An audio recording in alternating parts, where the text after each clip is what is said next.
Una giornata di confronto, dialogo ed esperienze sul territorio del GAL Baldo Lessinia. È quella che si è svolta mercoledì 28 maggio nella sede del GAL a Soave, in occasione del secondo appuntamento dell'iniziativa Incontro nei territori, le strategie di sviluppo locale e i GAL, promossa dalla direzione ADG FERS Bonifica Irrigazione.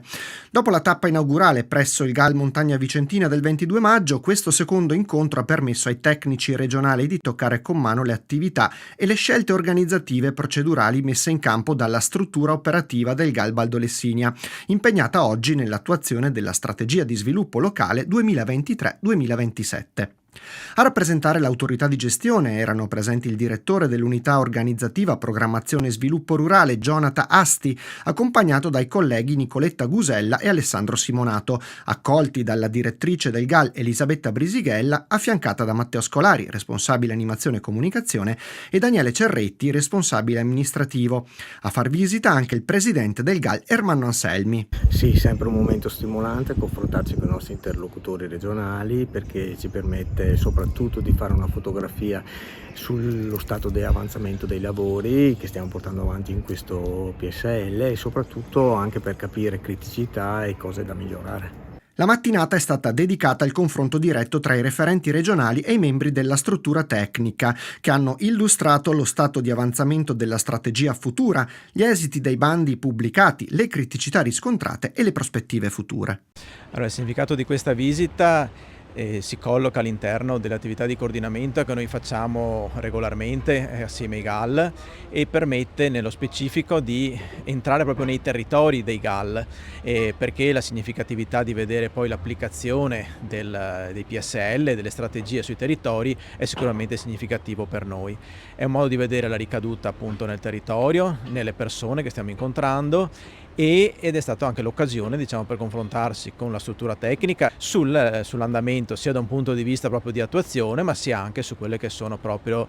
la quotidianità che vive il GAL nell'attuare la strategia, con le problematiche, le criticità, ma anche i punti di forza che emergono e la specificità anche del ruolo del GAL nel territorio, il valore aggiunto che può portare e anche l'evoluzione che ha visto nel corso degli anni, nel corso delle programmazioni, di un soggetto che ormai si è affermato stabilmente nel territorio.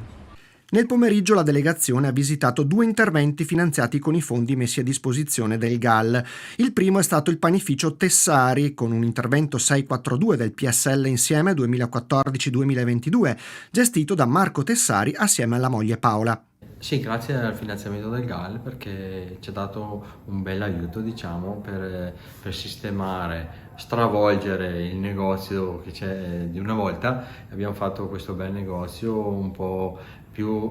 ricercato e che valorizza i miei prodotti e tutti i prodotti del territorio. Fa piacere perché vedi anche la gente del paese che viene a trovarti, cerca quel prodotto che in giro non trova e ti dà la soddisfazione quando vedi che tornano e ti chiedono cose che anche non ti ricordavi aver fatto, ma noi le abbiamo assaggiato e fa piacere a Marco soprattutto, che ogni giorno si inventa qualcosa di nuovo per accontentare comunque la clientela. Il secondo intervento visitato è un progetto del comune di Cazzano di Tramigna, con un intervento ISL 02 del PSL Futura 2023-2027, che ha permesso di potenziare con nuove dotazioni e attrezzature la biblioteca del paese, che sarà riaperta in estate dopo anni di chiusura. Ci siamo resi conto in questi anni di mandato, insomma, che mancava proprio un ambiente che potesse essere utilizzato da bambini, dai ragazzi, dai giovani, ma non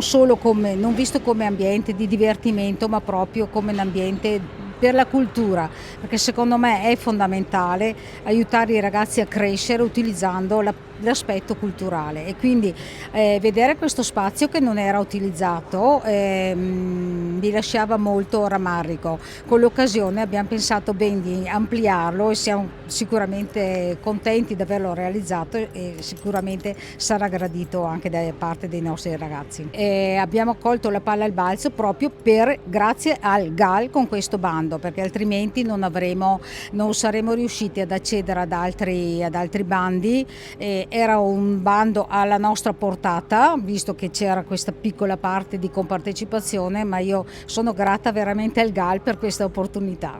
Sì, siamo riusciti a far approvare questo ampliamento, un paio di varianti le abbiamo fatte, però siamo riusciti nel nostro intento di comunque adattare una struttura nuova a un edificio storico e così possiamo utilizzare questi spazi. Questo spazio è adibito a una sala lettura e è stata collegata alla biblioteca attuale esistente, e poi dall'altra parte c'è un'altra stanza adibita all'utilizzo della Proloco come cucina. Fondamentale per la DG vedere da vicino alcuni esempi di interventi realizzati, sia pubblici che privati. E vedere la concretizzazione degli sforzi che stanno dietro una programmazione, una strategia che viene pensata, che viene condivisa con un partenariato e che poi vede la sua messa a terra in interventi concreti.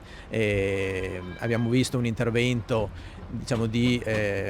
su un'attività extraagricola che ha permesso, diciamo, di